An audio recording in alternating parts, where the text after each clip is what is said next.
Hello,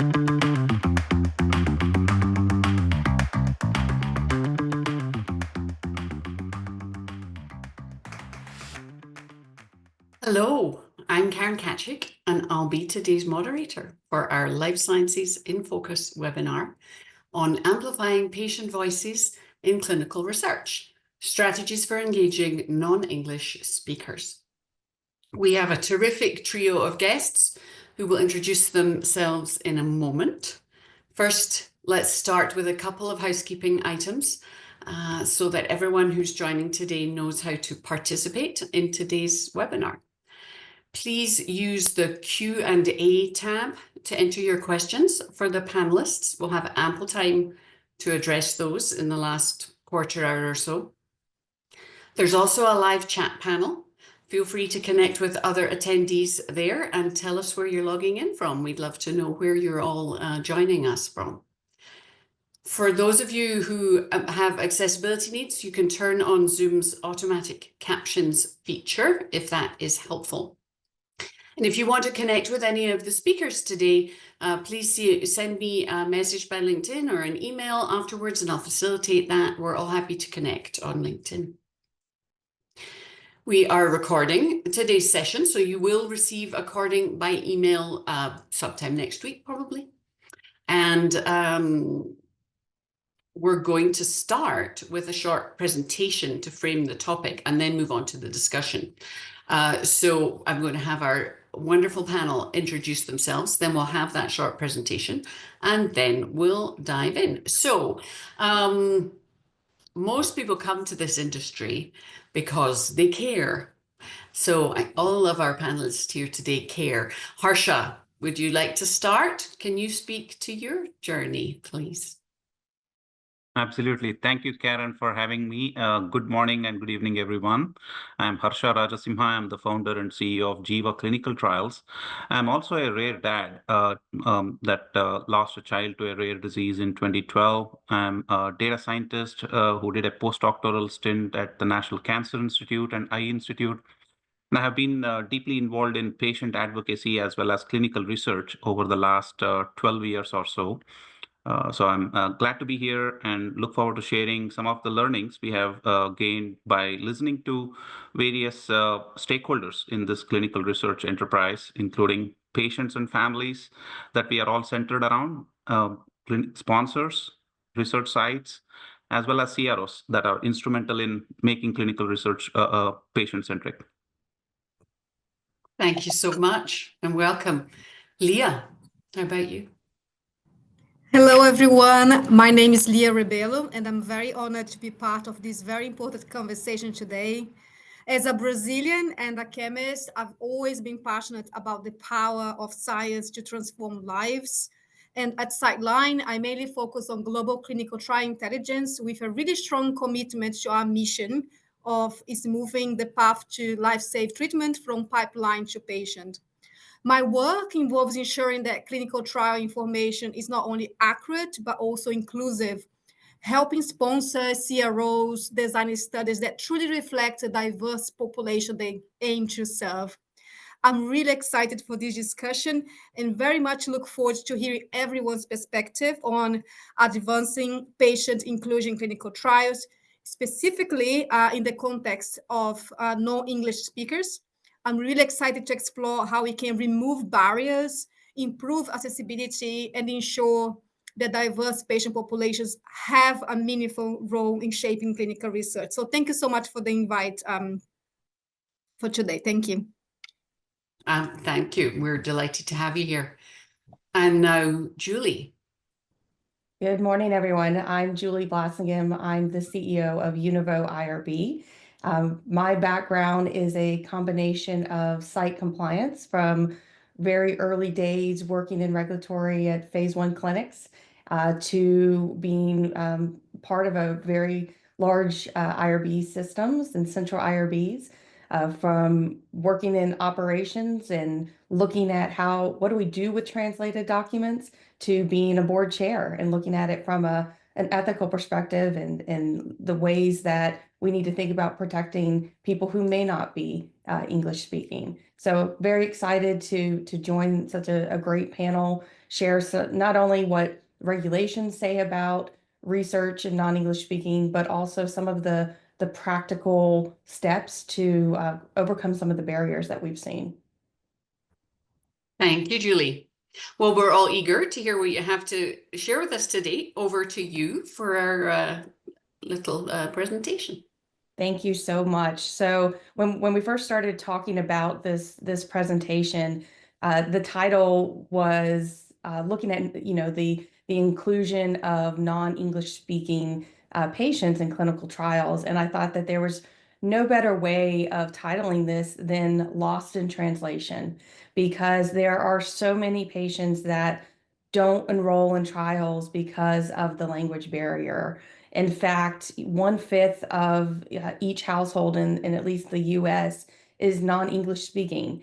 And the representation of non-English speaking patients in trials is at best 3%.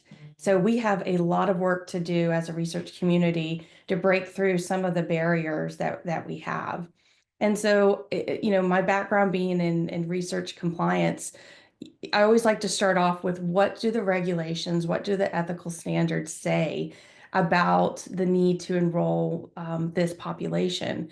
And from the beginning of ethical principles, and especially with, in the IRB world, the IRBs have always been charged with looking at the inclusion of the participants and making sure that it's equitable. So before there was any rule or diversity action plans, before that was a thing or was not a thing, it's always been in the regulations that we need to have an equitable representation. So we shouldn't just be looking at one type of population. Moving forward with more federally supported research, if you are actually doing research that's federally funded, you have an additional obligation under the Civil Rights Act and the Affordable Care Act to basically look at meaningful ways that individuals who have limited English proficiency can participate in these trials. So that is that's a federal mandate to do this. So you would think that research that's federally funded would have a higher representation of this population, but in fact, they don't always. Looking at the informed consent process, which I'll dive into a little bit for this presentation, we have to provide the materials in languages that they understand. So IRBs have to be part of the approval process to ensure that the information that is being translated is done accurately. This also includes, looking at all of the materials. So we think a lot about the informed consent document, but there's a lot of materials that the patients are interacting with, whether it's digital materials, paper materials, learning, interacting with the research team as well. And so one of the basis, of conducting ethical research is that the informed consent form has to be understood by the patient. And if there is a concern about the comprehension, then you should not be enrolling that patient. And so that's often a push and a pull type of conversation about, do they really understand what they are enrolling in? And then, lastly, looking at one of our most vulnerable populations, children. Children in research oftentimes, and most times, have the inclusion of their parent or a parental guardian to give them the approval to be in the study. And it's not uncommon where you might have a child who is more proficient in English than maybe the parent is. And we need to think about that as, the consent has to be in a language that the parent also understands. Or this could be a situation with a caregiver where, the caregiver also needs to understand. So you can't just focus in on one piece of the puzzle. You have to look at the whole consent process.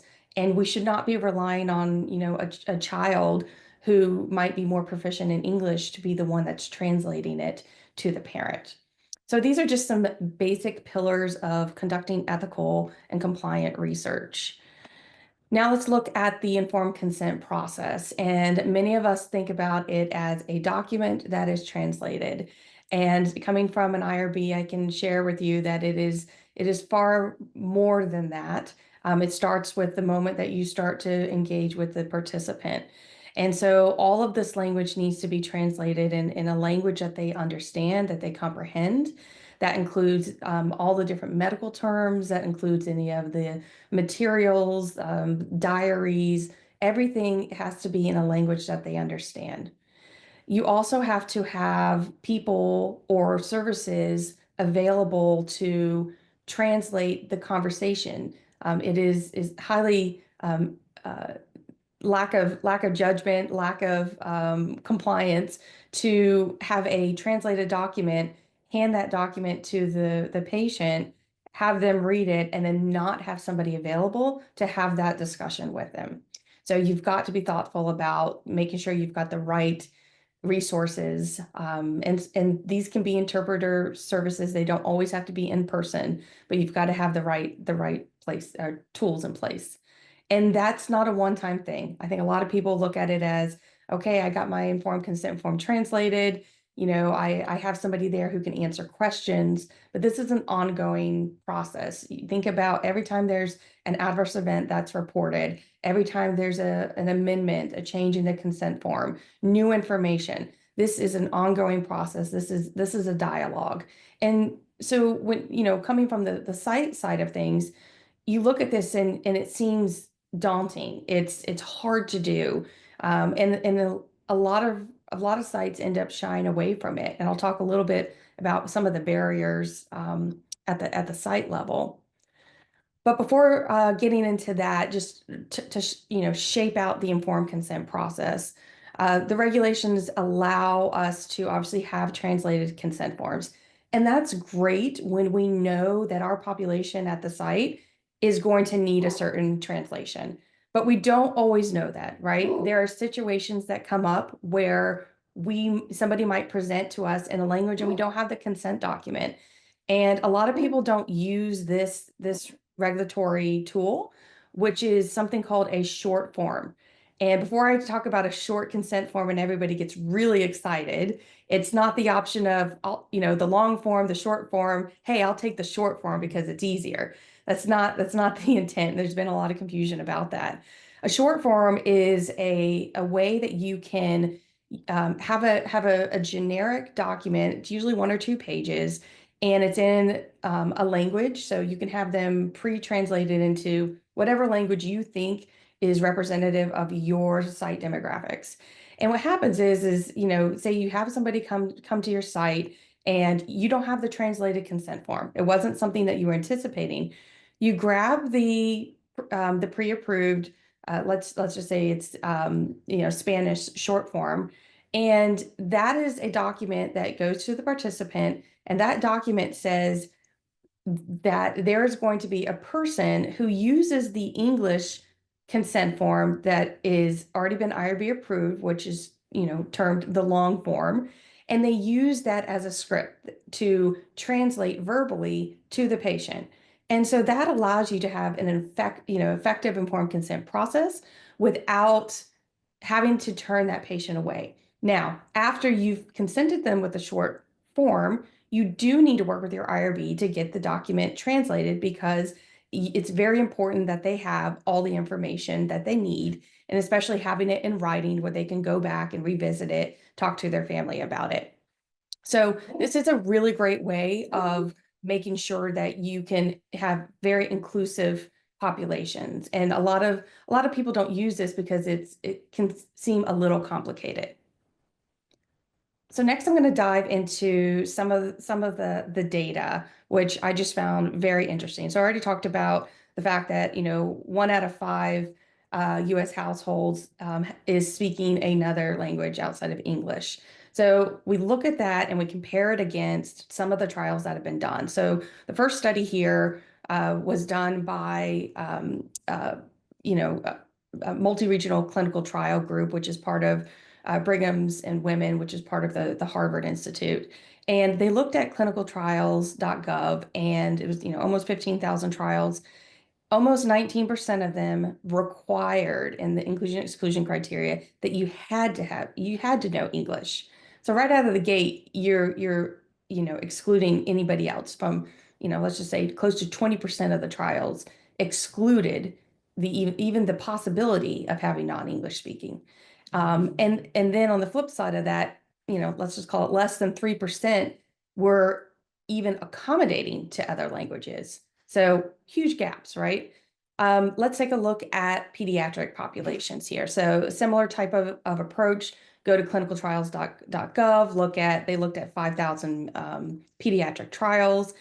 Same type of thing, 23% of those trials required that the patient was proficient in English, with really little justification. It was just part of the INE, and if you weren't English proficient, you couldn't be in the trial.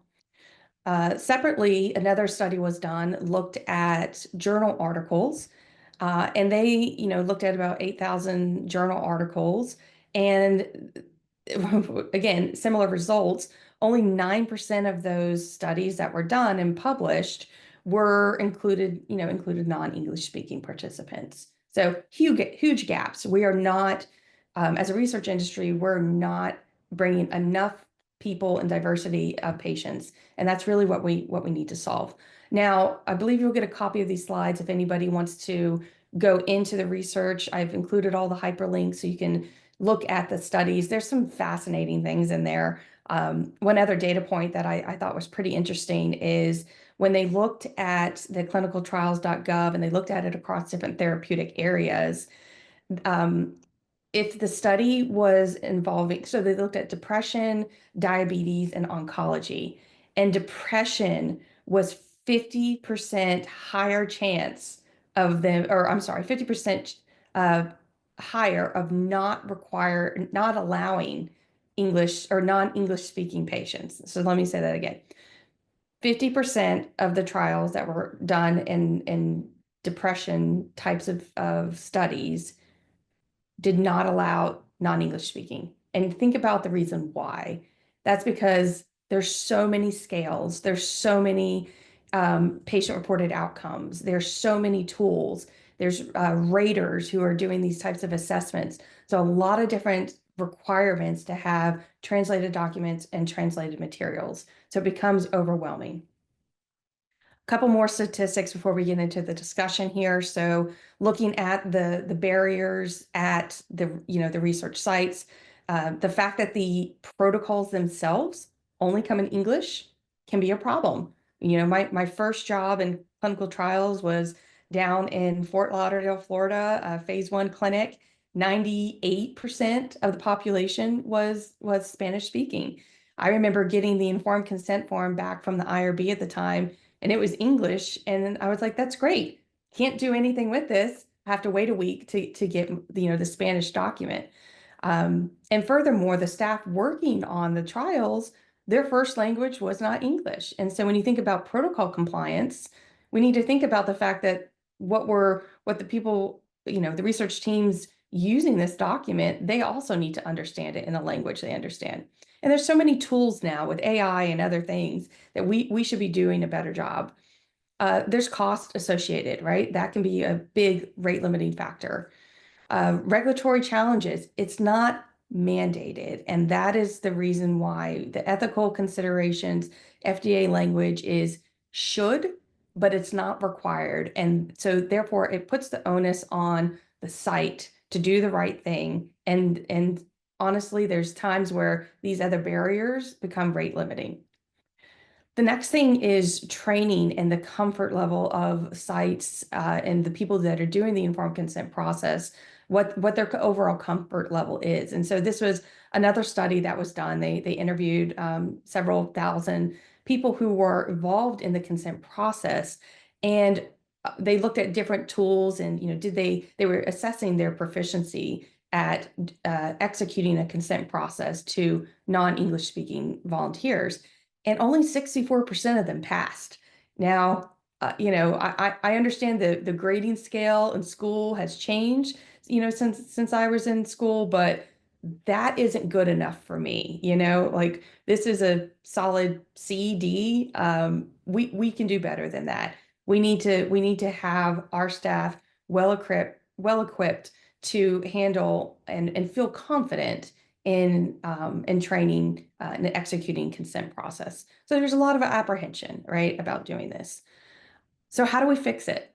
How do we come together? How do we advance, a more inclusive population? Well, we have to first know about these barriers.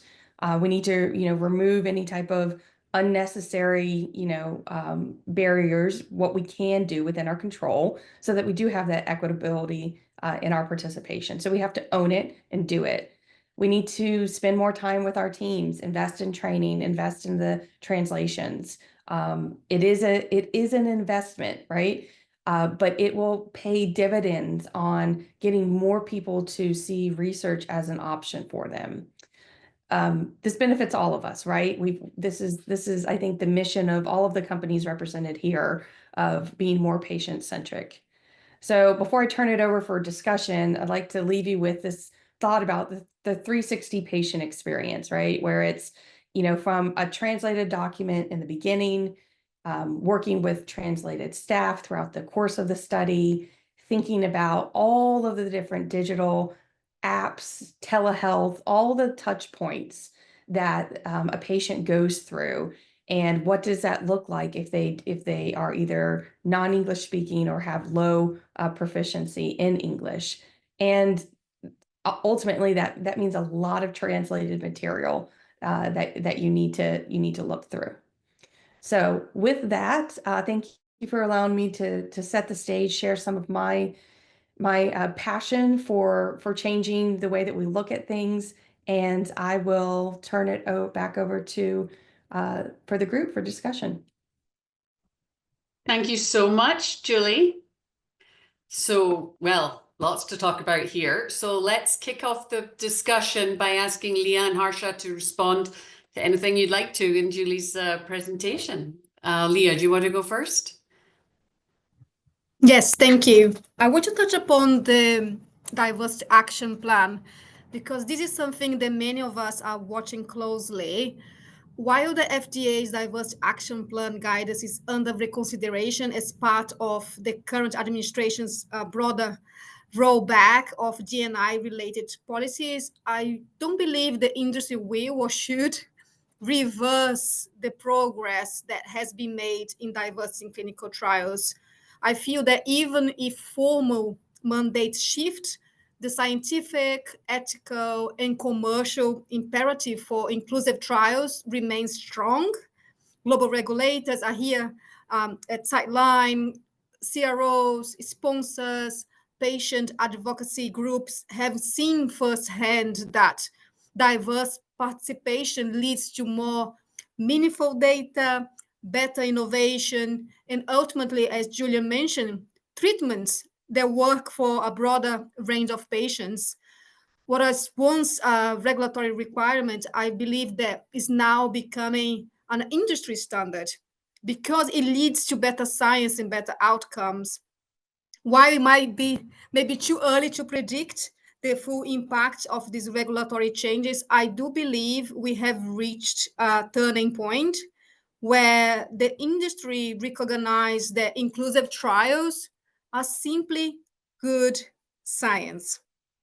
The question is no longer, for me, I believe, if diversity remains a priority, but how we ensure that these efforts remain sustainable and embedded in clinical research, regardless of shifting policy landscape. So that's my view, and I really loved all your stats, Julie. Really eye-opening for me.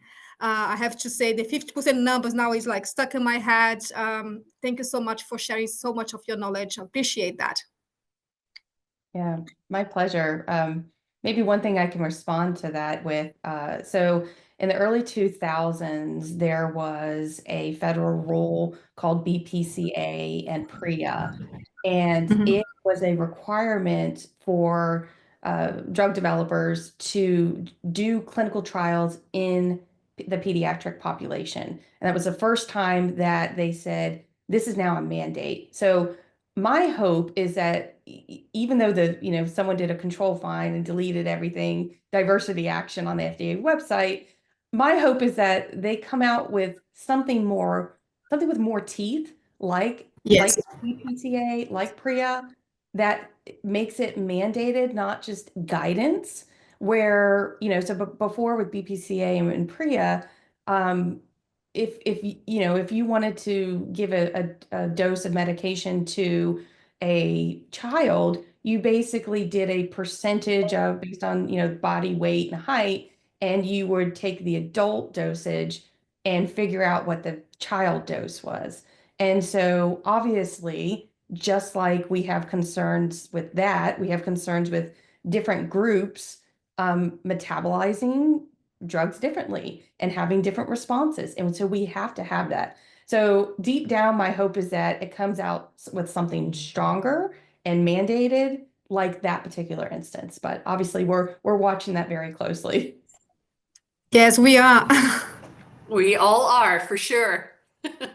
Harsha, you want Yes. to pick up on anything from what Julie shared? Absolutely. I just want to say very insightful presentation, Julie, in summarizing very eloquently the key issues around non-English speakers in clinical trials. It's such a simple yet complex situation in clinical trials, starting with the Helsinki Declaration, right, from the 1960s, which really the informed consent process is a divine bond between the human subject or patient and the clinical researcher, which really kicks off the full clinical trial process, right? And that can be quite different and unique from a risk benefit perspective in the context of a therapeutic clinical trial in a life or death type situation versus a observational study. But wherever human subjects are involved, all these, the Helsinki Declaration applies, the good clinical practice applies. And I think it's very interesting to notice some of the numbers that Julie pointed out in terms of where we stand today historically. And when I search through the clinicaltrials.gov portal and look at the protocols and the inclusion-exclusion criteria, how frequently do I find people with non-English speakers being excluded explicitly? Like having proficiency in English is a requirement to participate in a trial, which none of the guidelines or the Helsinki Declaration or good clinical practice suggest that we should exclude any patients. So in the context of drug development, right, in the biopharmaceutical area, we say we are patient-centric, right? What does patient-centric mean? What is the definition of a patient? Are we boxing the definition of a patient based on their language, their geographic location, or like a market, right? And so that raises a very fundamental question beyond just the language in what are we really calling ethical clinical research? One could argue that it's unethical to exclude people based on language, nationality, caste, creed, whatever, right? And so it's I would even question on a fundamental level, what's the definition of a patient in patient-centric clinical research? I love Yeah. that question. If I could just respond to that one real quick.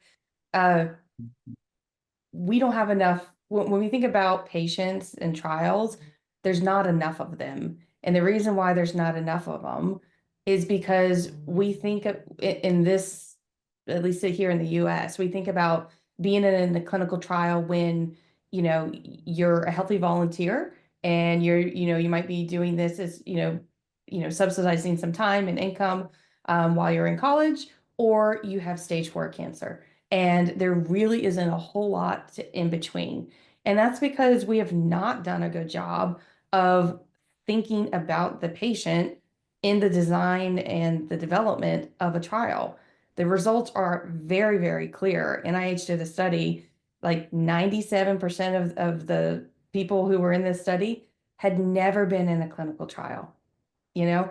Myself, so I have celiac disease. I've been trying to find a clinical trial, even knowing about the space, knowing where to find trials. I still don't qualify for any of them. And so this is a real problem that we have. We're essentially pulling the same patients over and over again for the studies that we're doing, because there's enough people, but there's not enough patients in clinical trials. And we have to change that mindset that a patient in a trial looks like all of us. It looks like me, it looks like you, it looks like our kids, it looks like this is not just for a certain type of demographic. Like this, we're never going to get treatments to drug or to market fast enough if we don't all think of ourselves as a patient in a study. Absolutely, Julie. You make a great point of not having enough patients that are eligible for a clinical trial, first of all, and then we are adding these artificial exclusion criteria to restrict the population even further. This can't be further true in rare diseases, right? So we are celebrating Rare Disease Month. Tomorrow is International Rare Disease Day. And in rare disease, we have a situation where more than 90% of therapeutic clinical trials, including the novel gene therapies that can be one and done and curative, they are conducted mostly in the United States and European Union, which is basically 5% of the countries, leaving out 95% of the global population outside of access to these life-saving therapies. And I think it's well recognized by the scientific community that each rare disease is a global public health issue, and it's a global village. If you pick a ultra rare disease like Pompe, for example, there's only 30 patients in the United States. And so you got to have, when you look at globally, there's 1,000 patients. And so you got to go look at the patient population. The definition of a patient is really any individual with the disease rather than the language or geographic location. Yeah, this highlights the importance of global clinical trials. I'm based here in Europe, in London, and I know that in England and Wales, approximately 4.2 million people, they speak a first language other than English, but half of those, they don't speak like English well, and they are excluded from clinical trials due to their language barriers. But again, Europe, there are many other countries that, of course, the first language is not like English. So it's interesting to see like your numbers, Julie, that's very much like US driven. It would be very interesting to understand and see like in a global level. So for example, if you are I sponsor trying to run a clinical trial in 23 different countries. So that's quite important, like being aware of those language barriers, how to remove those barriers. Patient is global. Harsha, I love that. Yeah. I'd like to bring in one of the questions from the audience as well to this point. It said Julie spoke mainly to the US situation. So is it similar in the EU and other locales, is the audience members' question. So would any of you like to speak to that? Harsha, do you want to take that one since you opened up the global perspective already? Absolutely. No, I think it applies globally. It's not country specific for most part, and Julie can correct me based on what she was presenting. But these are international guidelines, right? The ICH, as we call the International Code of Harmonization. There is good clinical practice and the Helsinki Declaration, which guide much of how we conduct ethical clinical research. That is truly global in many ways. Although the role of government is significant, particularly as we have seen the legislations leading to the executive branches of the government actually enforcing by way of starting with guidelines, but also mandates and requirements. There's got to be carrots and sticks at some point for anything to get implemented and adopted. And we saw in the case of rare diseases, the Orphan Drug Act of 1983 truly started a revolution for orphan drug development, and starting from a year where there were only like a handful of orphan drugs. Today we have over 1,100 approved orphan drugs because of Orphan Drug Act. And so the role of advocacy as a strong pillar led by patients and families, advocating for where the gaps are, especially the weaker links in the healthcare system, where they are the marginalized and those that are unable to access, such as those without insurance, children, minorities, and also those with rare diseases have specific needs and requirements that could be easily overlooked in a environment where we are looking at horses and not zebras, right? And so when you hear the hoofbeats of an animal, you think of horse and not the zebra. And so to be truly inclusive of a patient, we truly have to think in the sense of what can we advocate as a patient community. And I think the sponsors, CROs, sites, and physician researchers are all aligned in this, being centered around this concept and the patient. And so to answer your question, absolutely, I think it's while the numbers may be specific to US, it's very representative of the global situation, would be my thought. Yes. And IRBs are called ethics committees in many parts of the world, right? Many of our audience who aren't familiar with the US Investigational Review Board will be familiar with the title ethics committee, won't they? Julie, Lya, anything more on any of that, or shall I move on to some more barriers and some more ideas for solutions? One other thing to mention is there are, since there's not this federal or country specific mandate, I mean, a lot of it is, the should be presented in a language that they understand, but there's also no consequences if you don't. There's nobody saying your population was this group, why didn't you have a translation? The consequence is it takes longer to find the subset of patients that do meet the criteria.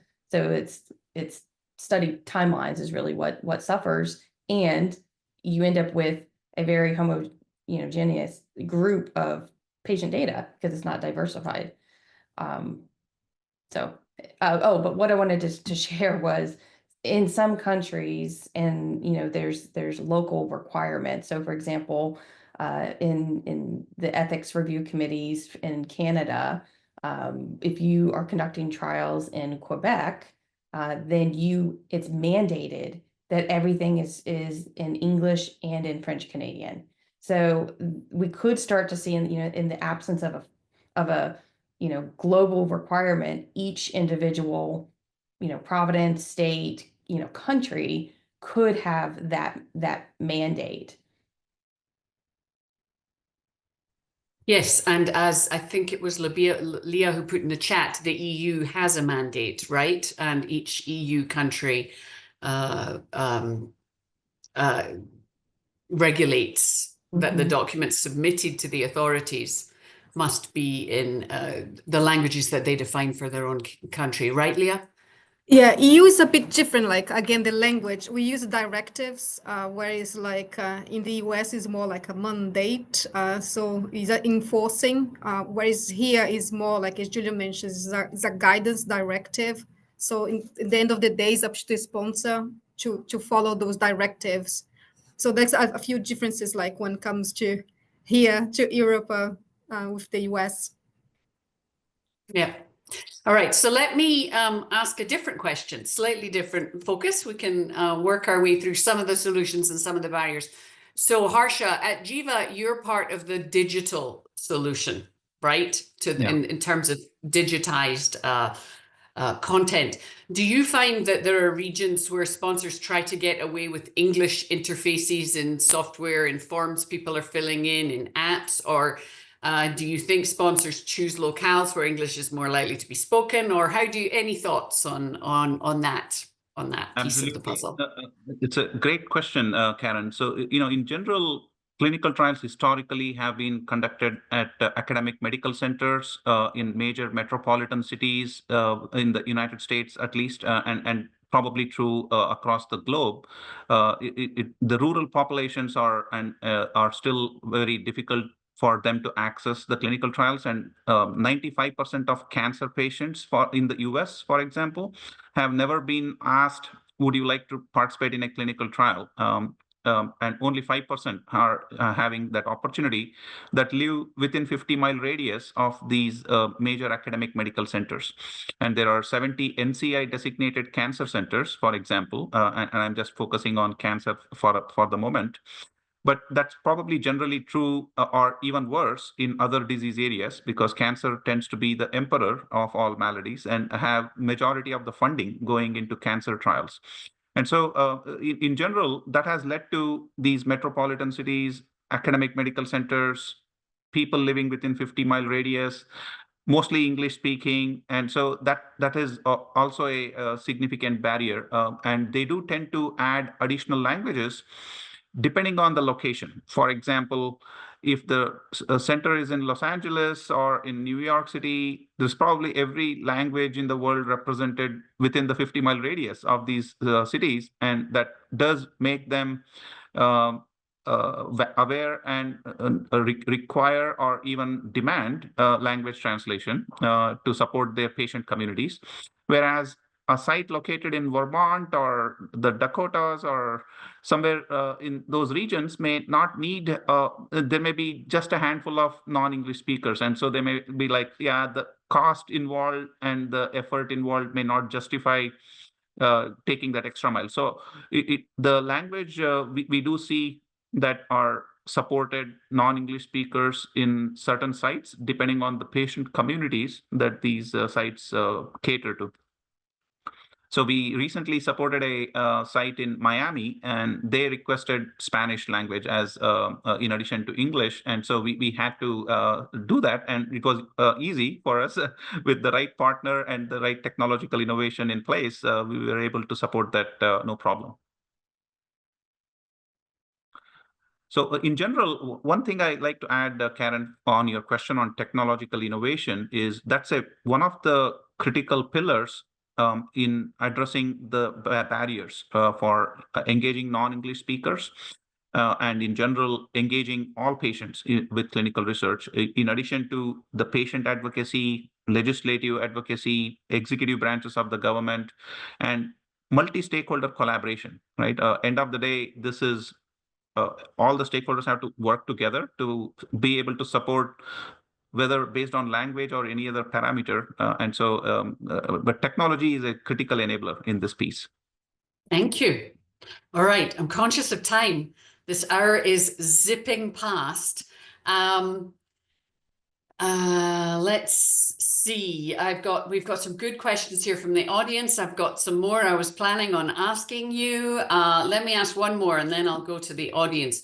So, Julie, some of those statistics were pretty damning, as everyone has acknowledged.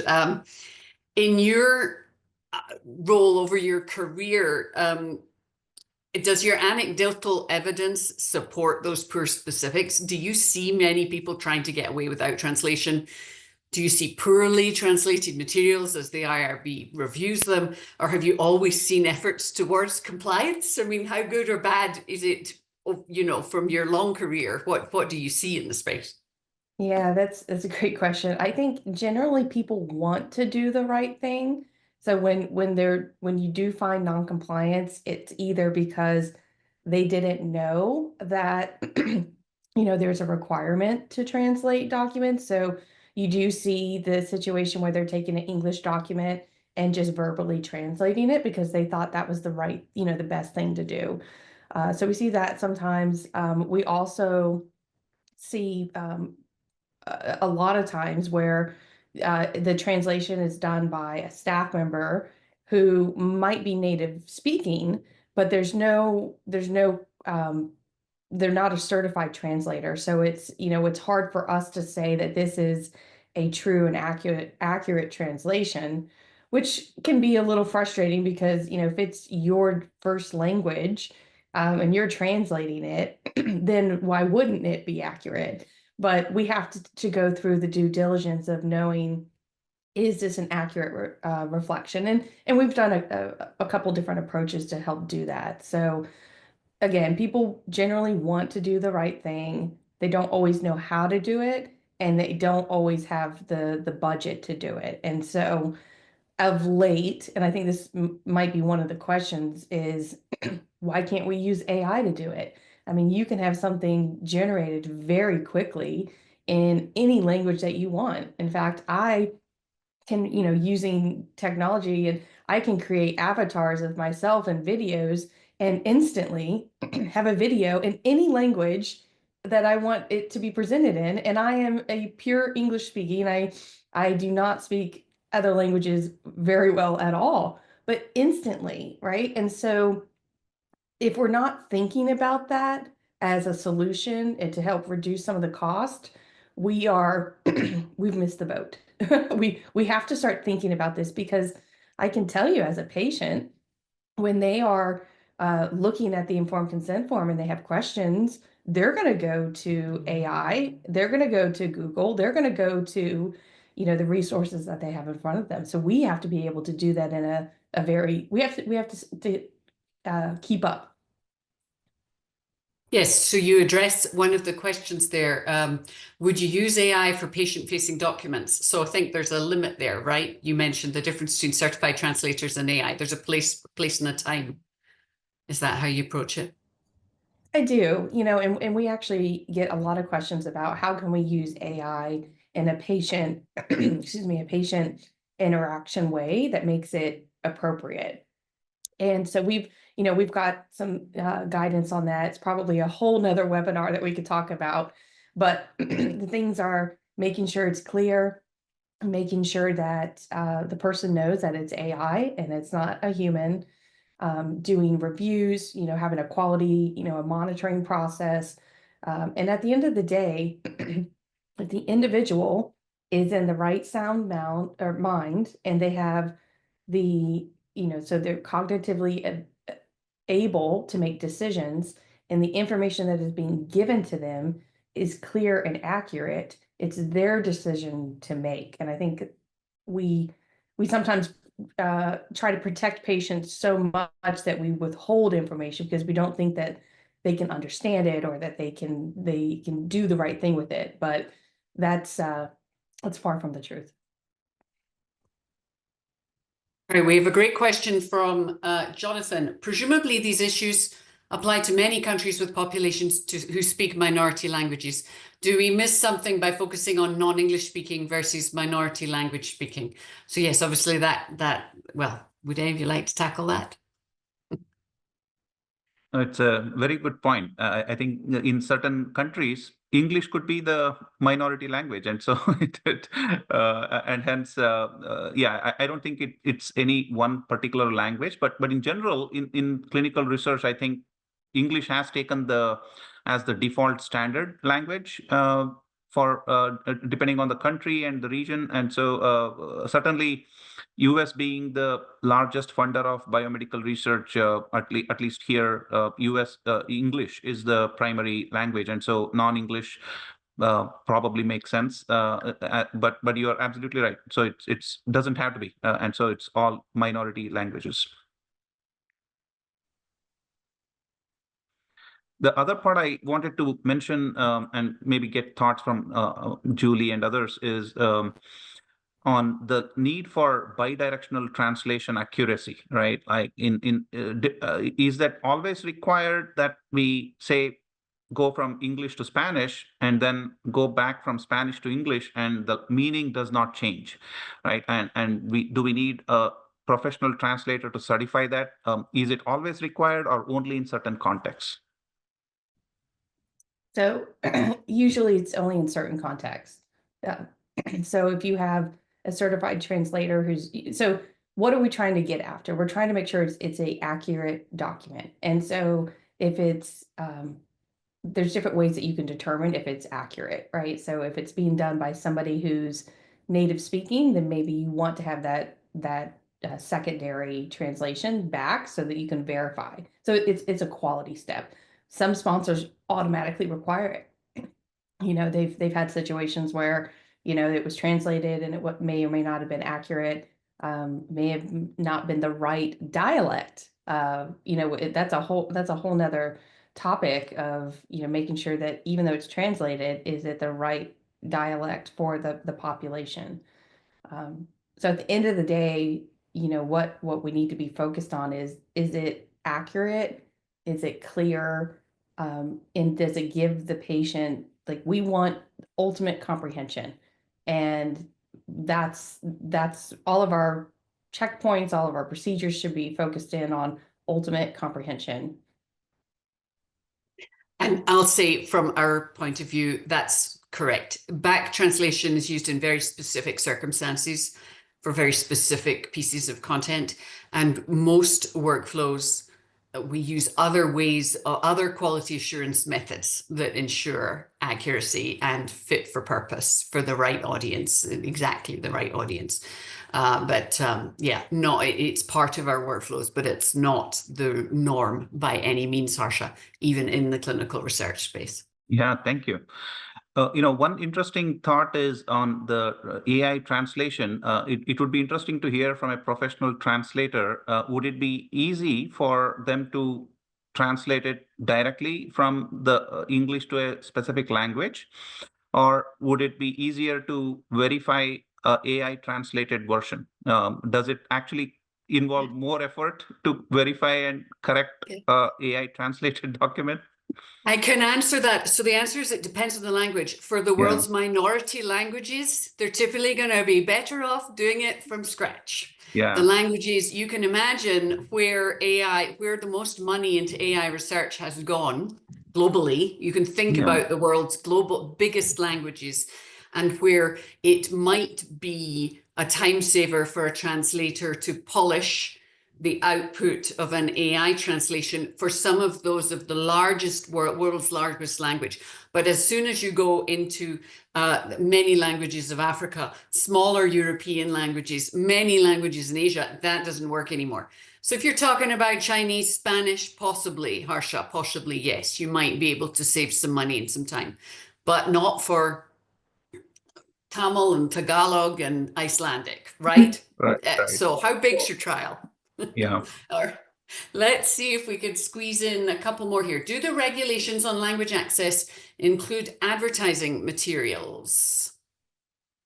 I can take that one. And the answer is yes. If you are planning to recruit patients and that it's going to require the information to be translated, then you have to have those translated by a certified translation group. Thank you. And we have one about pediatric trials. What are the key challenges in translating pediatric clinical trial materials, especially when considering readability and comprehension for both children and their caregivers? Who wants to I don't take know that? if this is unique to the fact that it's being translated or the fact that you're dealing with just general comprehension. And so there may be words and terms that the child doesn't know. I've always been a huge advocate for using diagrams and pictures and videos to help communicate to the child. If you tell them, if you explain what a needle is and how it's going into your arm, it sounds super frightening. If you show a picture or a video of it and associate it with, what they do when they go to the doctor routinely, I think it eases some of the anxiety. So I don't know if there's other than, maybe some of the words don't translate, one for one. And so you have to look at it in context. And is it creating like a weird syntax for the child versus, because it's been translated? That could be the one challenge that I've seen. Lya, Harsha, any thoughts on pediatric I differences? can just add to what Julie said in terms of not I have seen pediatric not being looked at as one group, but being further divided into like newborns to like 2 years and 3 to 5 and 6 to 12 and then teenage and adolescent. And so the comprehension is not expected, obviously, in the very early pediatric stages. But as they get into the teenage or 12, 13, the teenage kids, I think they want to be more involved and understand what's going on. In addition to the parental consent, their comprehension also will make sense. And I agree, cartoons and videos can be very handy there. Yeah, that's a great point. Lya? I believe even for adults, that would be very helpful. Not just pediatric. I'm like a visual person. Like I'd rather like see a visualization or a video versus like having to read lots of text. That's I right. couldn't We're agree. getting into information design and plain language and clear diagrams. I can't get the IKEA instruction information. That's what's in my head right now as we're having this conversation. You know, there's places where pictures are much more useful than words, right? Absolutely. All right, we have 4 minutes to go. So there's one more question in that we haven't answered. I'm going to take that to Julie and then ask you to give us some final thoughts as well as you answer that one, Julie. And then Harsha and Lya, I'll come to you for some final thoughts. So Julie, you said that IRBs must review translated content as part of your role in the approval process. Can you tell us a little more about that? Who regulates it and what documents? You've covered some of that already, haven't you?